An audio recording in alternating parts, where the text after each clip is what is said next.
Hai, Assalamualaikum warahmatullahi wabarakatuh. Bersama saya Muhammad Syawal, iaitu host anda untuk episod yang kedua, Sembang Kacik 1.0. So, hari ni kita ada satu guest, iaitu guestnya daripada kos New Multimedia. So, dipersilakan. Okey, nama saya Nur Syazwan Afif bin Nozali. Hari ini saya bawa seorang individu daripada Persatuan Mahasiswa Komunikasi Media Baru juga, Fatimah Arina binti Muhammad Ismawi. Jadi kami berdua ni majlis tertinggi dalam Persatuan Mahasiswa Komunikasi Media Baru. Saya berjawatan Presiden dan beliau berjawatan sebagai Timbalan Presiden satu. Okey, baik. So, saya nak tanya, nama tadi Azwan? Syazwan. Syazwan, okey, maaf. Syazwan, Syazwan tinggal kat mana? Dah lahir dekat Kemaman Terengganu. Oh, orang Terengganu juga? Lahir Je lah, okey lahir. Duduk kat Kuala Sungai Baru, Melaka. Oh, pindah ke Melaka. Kiranya IC tu sebelah? IC 11. Orang Terengganu. Awak? Okay, saya lahir dekat Bacok, Kelantan. Kelantan, 03?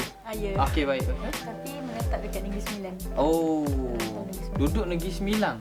Tapi IC 03? Boleh cakap Kelantan? Tak boleh. Tak boleh. Maknanya Ismin, dia orang Negeri Sembilan lah. Okey, so terima kasihlah. Pertamanya saya nak ucapkan kerana boleh hadir dalam podcast kita ni.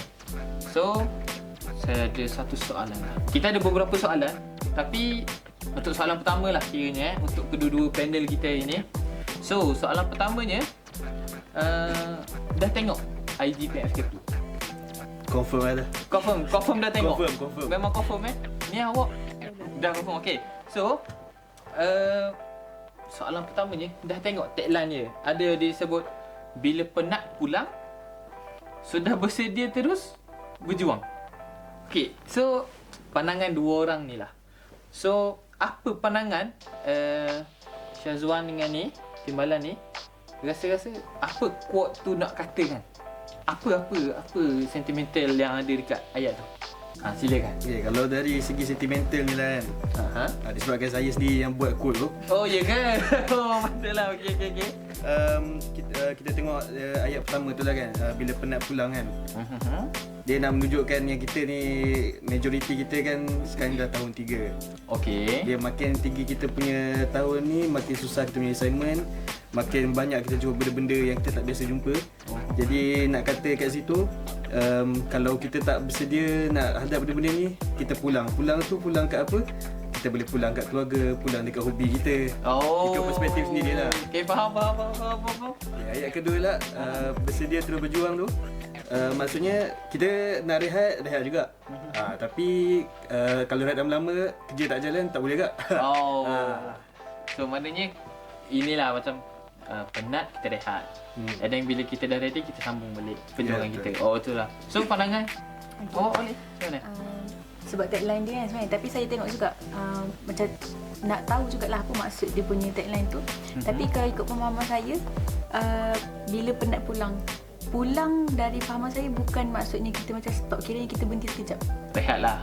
Rehat sekejap. Okay, boleh. And sudah bersedia terus berjuang, kiranya kita, bila kita dah ready, kita dah cukup persiapan kita mental, fizikal semua, baru kita try redo balik ke ataupun kita start balik benda tu. Kita restart balik benda tu.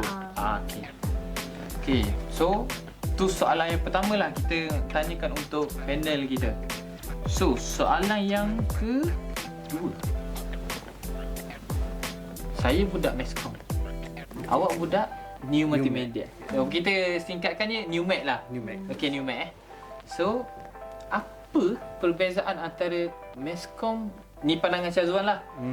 Beza Meskom dengan Newmed. Apa? Contoh. Okey lah. Ni kalau ada slide boleh baiki Kalau Meskom ni, apa yang saya tahulah, Meskom ni kebanyakannya daripada segi teori dengan praktikal tu, kita bagi message secara satu hala kepada audiens kan. Kalau New Media ni, dia jadi dua hala. Sebab kita ada tambah satu benda, nama dia interactivity. Kita interaktif dengan audiens tu.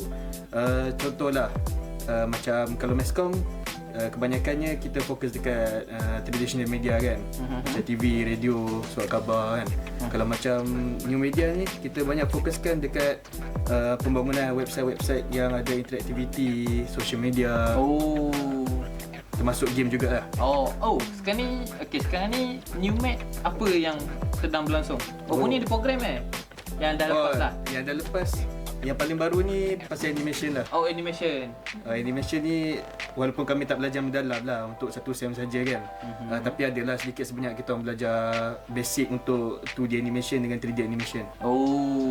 Kiranya lagi padu lah. Dari segi codingnya okey lah. Dia tak adalah padu, tapi ada ilmu tu. Ada ilmu, tak kosong. Okey, baik. Okey. Untuk soalan yang ketiga. Tadi yang kedua. Ini yang ketiga. Ya. Okey, saya lupa.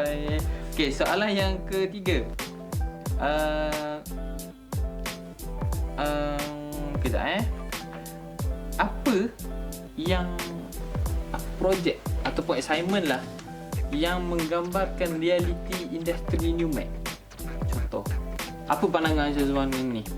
Timbalan. Fatimah nak bagi dulu. Fatimah boleh? Assignment kiranya macam setakat ni saya ambil pendekatan sem lepas. Untuk semester 4 kami ada buat dokumentari. Kiranya itu antara salah satu saya rasa assignment yang memang menggambarkan realiti industri Newmate. Kiranya kita ada buat rakaman, kita belajar macam mana pakai kamera angle semua, lighting, lepas tu cara kita berkomunikasi sebagai host ataupun sebagai kalau kita ada interview orang, macam mana kita nak interview orang, nak communicate dengan kita punya informant semua tu. And ada juga kita orang kena buat mojo, mobile journalism. Kiranya macam mana kita gunakan peralatan-peralatan. Kira macam apa lagi yang kita punya ni? Contoh ada juga yang kita orang kena buat assignment poster. Kira macam Newmate punya assignment ni dia meluas. Dari segi kalau yang praktikal lah, dokumentari, ada juga PSA, public service announcement, macam video untuk awareness kan. Awareness. Jadi benda tu membantu jugalah. Kiranya untuk dalam satu semester tu dia tak banyak yang kita orang belajar, tapi dari segi praktikal tu bolehlah untuk kita dapatkan pengalaman, dapatkan ilmu-ilmu baru. Macam contoh untuk assignment dokumentari, kami ada pergi join simposium, program simposium dekat UUM. Jadi dekat situ kita orang jumpa dengan director Jejak Rasul kalau tak silap. Jejak Rasul. Director Jejak Rasul. Jadi kat situ kami dapat belajar cara-cara yang apa yang kami tak macam kurang lah, kita orang lag dekat dokumentari tu, kita orang boleh baiki. Kiranya kita dapat jumpa orang tu. So macam benda tu pengalaman baru sebenarnya. And dia memang menggambarkan realiti hidup kita pelajar Newmate lah, industri Newmate. Maknanya program tu yang menggambarkan Newmate lah. At least lah macam assignment lah. Assignment tu. Okey, kiranya macam salah satu lah contohnya. So kiranya Newmate ni dia macam coverall untuk media lah sebenarnya kira. Ya, betul. Tapi tak tersingkir daripada Mescom lah maknanya. Tak, maknanya still Mescom tu ada kan. Ada. Cuma ni dia lebih kepada itulah, macam Syazwan kata dia dua hala. Dia interact. Ya, kalau Mescom memang just one hala, tapi untuk just skop kerja pun meluaskan semua bidang. Okey. So, soalan yang yang keempat. Okey, betul. Betul. Okey, yang keempat. Okey, yang keempatnya saya nak tanya. So, apa skill yang student Newmate untuk dibawa ke bidang pekerjaan? Apa yang mana kata, contohlah kalau awak nak masuk kerja ni, apa soft skill yang awak ada? Apa hard skill yang awak kena tu? Soft skill soft skill. Apa yang skill lah yang kata kita nak masuk ke industri nanti? Boleh bagi satu dia boleh. Saya bagi satu, Fatimah bagi satu okey, boleh. Okey, yang pertama dan yang paling penting lah, rasanya soft skill yang kena ada pada pelajar-pelajar Newmate ni, communication skill lah. Communication, communication ni sebab kita tengok daripada nama sendiri lah, New Media Communication kan, dan juga pelibatan interaktiviti dalam kita punya subjek tu. Kita nak kena jadi aktif, petah bercakap lah dengan semua orang kan. Macam mana kita nak interview orang, kalau kita tak ada skill untuk communicate tu, kita akan susah nak interview, susah nak dapatkan maklumat, susah kita nak dapatkan tunjuk ajar daripada orang-orang atas kan. Jadi communication ni boleh jadi benda utama untuk kita amalkanlah sebagai pelajar NUMEC ni. Okey. So, Fatimah? Okey. Sebelum tu saya tambah Syazwan punya. Saya ingat kita kena buat satu video journalism dekat Bazar Ramadan Bazar Ramadan. Itu individual assignment, individual task. Sebelum kita orang start belajar, kita orang terus dapat satu task yang memang kita tak tahu macam nak kena buat macam mana semua kan. Just ada rubrik sikit and then kita orang kena buat. So kat situ memang nampak lah setiap student punya communication skill tu.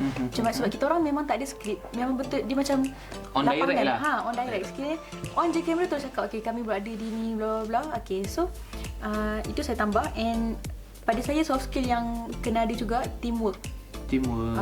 And dalam teamwork tu mestilah kena ada macam pengurusan masa kan. Sebab most assignment kita orang macam kebanyakannya setakat ni kami ada pergi interview media practitioner, interview wartawan, lepas tu yang macam dokumentari tu juga kita orang banyak group assignment. Kiranya teamwork tu memang penting sebab ada script writer, ada orang ada host, ada yang menjaga kamera and so on. So benda tu sangat penting. And dalam assignment and untuk kita punya latihan industri juga.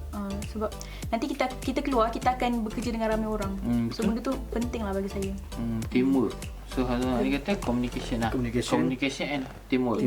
So kalau gini kita dapat simpulkan lah. Adanya kalau you as a NUMEC, you nak masuk industri, you kena ada teamwork and juga skill communication. And then bilanya you ada communication skill, you dapatlah teamwork dengan orang lain. Betul lah? Betul. Okay, saya rasa ni untuk last question lah. Tapi akan ada sikit-sikit lagi saya tambah. Okay, boleh. Okay, last question. Kalau untuk tahun 1 masuk nanti di USIM lah. Okay. Apa yang NUMEC, apa yang dia orang perlu tahu pasal NUMEC ni? Perkara yang paling penting lah, the most important thing. The most important thing The most important thing yang apa ni dia nak masuk USIM ni. Dia nak masuk USIM tapi dia nak masuk new media. Apa yang dia perlu tahu pasal new media ni? NUMEC ni. Okey lah, kalau macam tu ni benda yang paling penting lah. Yang memang sebab ni melibatkan duit. Benda first dia orang kena tahu, dia orang kena ada laptop yang ada spek tinggi. Okey. Sebab mula je semester 1 kita orang dah kena start belajar programming. Coding. Coding, kita orang belajar HTML, CSS, Java. Lepas tu naik semester atas-atas nanti akan gunakan lagi spek-spek tu kan untuk animation, untuk editing. Sebab semua ni melibatkan benda-benda high end kan. Jadi sebelum masuk tu kena pastikan yang laptop tu sesuai lah untuk course ni. Okay, untuk saya pula mungkin dia jangan expect dia masuk universiti. Selalu kan universiti kita akan belajar teori kan dalam kelas. Tapi untuk NUMEC kita banyak praktikal juga. Kiranya even though itu bukan dalam assignment, dalam kelas kita memang akan buat praktikal. Contohnya macam kita ada design, contoh kita belajar buat website. Macam yang coding tu kita buat website. And ada juga satu lagi subjek yang kita memang guna apa itu benda? Tapi adalah kita orang akan buat website, create website macam mana? WordPress. Yang tu. Okay. And then dari segi video, poster, dia menyeluruh sebenarnya. Dia cover lah, dia cover semua. So, okay. So, ingat kalau nak masuk NUMEC kena ada spek laptop yang tinggi. Maknanya kalau 2GB RAM tak boleh lah. Tak boleh. Menangis. Memang menangis sampai kicap. Saya cakap. So, any tips untuk pelajar NUMEC sekarang yang junior yang nak masuk? Any tips selain daripada hardware, software semua? Kita nak lain benda tu. Any tips? Kalau macam tu, tips daripada saya, jadilah aktif lah, aktif berpersatuan ke, ataupun aktif lah komunikasi dengan rakan-rakan. Sebab nanti kita punya kabel-kabel ni akan bantu kita waktu kita tak sedar nanti. Macam kalau kita rapat dengan senior-senior atas, boleh bantu kita untuk SMS akan datang. Kita rapat dengan kawan, nanti boleh luaskan lagi kita punya group assignment punya ahli group kan. Dia tak adalah kita stay dekat dalam satu kelompok je sampai kita tak tahu apa jadi dekat orang lain. Lagi? Tip? first aktif tu, and second dengan lecturer juga sebenarnya. Okay. So saya tengok contoh macam first year kita senyap kan. Second year kita dah start nampak kalau kita try engage dengan lecturer, kalau boleh dalam satu course kita tu kita kenal semua lecturer kita. So dekat situ dia macam lagi mudah sebab dia akan lagi kenal dekat kita. And kalau kita nak minta apa-apa, contohlah kita buat satu subjek ni, tapi subjek tu macam melibatkan kemahiran untuk subjek lecturer lain juga. So dia senang kat situ. Okay, faham.